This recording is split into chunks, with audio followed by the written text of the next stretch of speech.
खुदा की कसम 1 रुपया भी ना रिश्वत लेता हूँ, ना मैं उसको टॉलरेट करता हूँ, ना किसी गलत आदमी को मैं टॉलरेट करता हूँ। खुदा पाक की कसम उठा के कहता हूँ, मेरा नाम आप देख लें, गलत काम नहीं मैं कर रहा। बद दुआएं दी उसने वहाँ पे जी।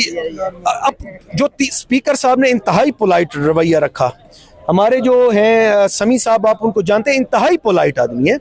उन्होंने कहा कि जी आप बद दुआएं दें, आप जो कुछ कहना करें, बस सर आखिरी उन्होंने कहा करें, लेकिन ये 3 चीजें हैं, हमें इस पे अपना मौकिफ दे दें। अगर आप सच्चे हैं तो हम बिल्कुल इस मामले में आपके साथ हैं। ये आप पूरी कमेटी को इसमें आप गलत डिक्लेयर कर रहे हो, आप खुद अच्छे हैं, हमें जवाब नहीं। क्या सेक्रेटरी आपकी बात नहीं सुनते थे? जी देखिए, गुजारिश ये है कि मैं किसी भी ऐसे आदमी के साथ काम नहीं कर सकता जो इस सूबे की आवाम के लिए, जो पोस्ट पे किसी पे बैठा हो और सूबे की आवाम की बेहतरी के लिए काम ना कर सके। आज आप कह रहे हैं पहले आप कहा थे, पहले क्यों नहीं जी, देखिए बात सुने। मैंने ये बात जो कंसर्न हमारा जो ऑफिसर्स हैं, चीफ सेक्रेटरी साहब के भी नोटिस में है, चीफ मिनिस्टर साहबा को भी मैंने कुछ दिन पहले इस बारे में ब्रीफ किया था इस हवाले से, तो उस पर वो वर्किंग उस पर जारी थी। आज इधर भी जो मेम्बरान ने यहाँ पे अपनी वो उठाई है जी, जो उनके साथ ज्यादती है, उसके बाद स्पीकर साहब तहफ़्फ़ुज़ात जो थे, सारे जितने भी MPAs हैं, पोजीशन भी उसमें थी, हुकूमत भी उसमें थी। तो बात ये कि सर लग तो ये रहा है कि आप उसके रिस्पॉन्सिबल हैं, लेकिन आपने कुर्बानी का बकरा अपने सेक्रेटरी नहीं, देखिए बात सुने जी, मैं बिल्कुल उस पर, मेरे पास रिटर्न एक चीज का प्रूफ है। अगर मैं उसमें गिल्टी हुआ तो मैं रिजाइन कर दूं, ये तो हो ही नहीं सकता।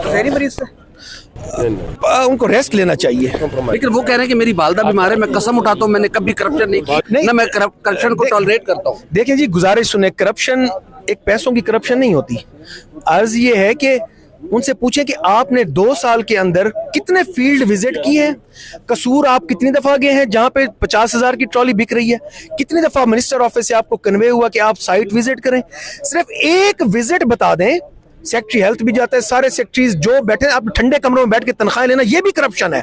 अगर आपको रिस्पॉन्सिबिलिटी दी गई सूबे की, तो आपको चाहिए कि आप जाके फील्ड में विजिट करें, आप देखें कि आपके नाक के नीचे जो कुछ हो रहा है। अगर 2800 रुपए वाली ट्रॉली 60,000 रुपए में बिक रही है, मैं अगर उसको AD को सस्पेंड कर सकता हूँ कल, तो आपने ये रिस्पॉन्सिबिलिटी क्यों नहीं ली जी? फिर चीफ मिनिस्टर साहब ने क्यों नहीं नोटिस लिया? चीफ मिनिस्टर साहबा का नोटिस में 1-2 दिन के अंदर वो भी आपके सामने आ जाएगा। नहीं तो फिर स्पीकर ने नोटिस लिया, उन्होंने देखिए जी, ये खुद बात बनी तो उन्होंने कुर्बानी का बकरा सेक्रेटरी को बना दिया।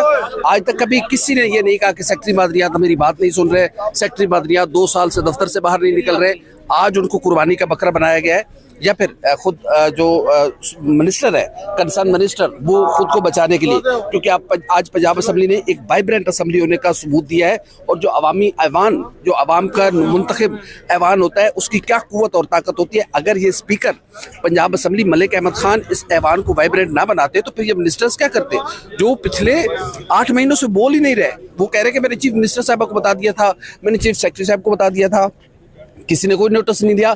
आज जब ऐवान के सामने बात आई, तो स्पीकर पंजाब असम्बली ने कहा कि अगर मेरे इस मुंतखब ऐवान की इज्जत नहीं है, तो फिर कौन है, बुलाया जाए उस सेक्रेटरी साहब को। सेक्रेटरी साहब आए, सेक्रेटरी साहब से जब बात की गई तो उन्होंने कस्में उठाई, वो बददुआएं देने पे उतर आए, और सेक्रेटरी ने हमारे सामने से भी बात की। उन्होंने कहा कि मैं कसम उठाता हूँ, उन्होंने बाकायदा कहा कि खुदा पाक की कसम, न मैंने कभी करप्शन की है, न मैंने कभी करप्शन को टॉलरेट किया है।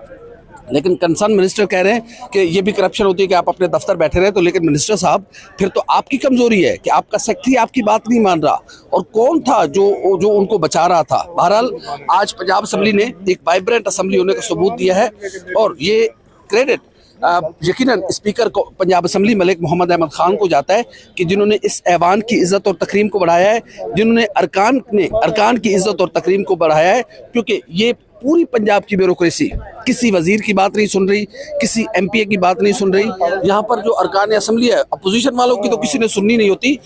रोना यह है कि मुस्लिम लीग नून के अरकान यहाँ पर रो रहे होते हैं कि हमारी कोई बात नहीं सुनने वाला, हमारे कोई जायज़ काम भी नहीं हो रहे जो हमारे हल्के के लोग हैं। बहरहाल ये सूरत हाल है, और ये दूसरे सेक्रेटरी हैं जिनको पंजाब असम्बली की शिकायत पर हटाया गया है। पहले सेक्रेटरी हेल्थ अली जान को हटाया गया था, अब secretary mines and mineral Babar Aman Babar को हटाया गया है। देखते हैं कि और कितने सेक्रेटरी है, क्या पंजाब की ब्यूरोक्रेसी सीधी होती है, या फिर कहीं ऊपर से दबाव आएगा तो अरकान असम्बली ही सीधे हो जाएंगे। लेकिन जब तक मलिक मोहम्मद अहमद खान बैठे हैं, यकीनन उनसे ये तवक्को रखी जाए कि पंजाब असम्बली के इस ऐवान की इज्जत होगी। ये पंजाब के 12 करोड़ आवाम का मुंतखब ऐवान है, इसकी इज्जत और तकरीम होगी। आज लगता यह है कि वजीर मौसूफ ने अपने आप को बचाया है। इससे पहले उन्होंने कभी कोई बात नहीं की ऐवान में। इससे पहले भी जो क्वेश्चन आंसर जब आ रहे थे आज, उस पहले तक तो वो डिफेंड करते रहे अपने सेक्रेटरी को, लेकिन जब उनसे बात निकली तो फिर अभी वो कह रहे हैं कि मेरी तो कोई बात ही नहीं सुनता था। तो आप वजीर थे, या तो आप इस्तीफा दे देते, या फिर ये भी हो सकता है कि पूरी पंजाब गवर्नमेंट की कोई बात नहीं सुन रहा। ये कैसे मुमकिन हो सकता है कि एक सेक्रेटरी पूरी पंजाब हुकूमत पर भारी हो, लेकिन आज ये साबित हुआ है कि पंजाब असम्बली वाकई ये पंजाब मुंतखब ऐवान है और सबसे ताकतवर ऐवान है। जब ये ऐवान अपनी कुव्वत और ताकत का मुजाहरा करेंगे तो ब्यूरोक्रेसी दिनों में नहीं घंटों में सीधी हो जाएगी। हमारी वीडियो आप कैसे लगी, लाइक करें, कमेंट करें, सब्सक्राइब करें, बेल आइकन के बटन दबाएं ताकि जो भी हमारी वीडियो है सबसे पहले आप तक पहुंचे। अल्लाह हाफ़िज़।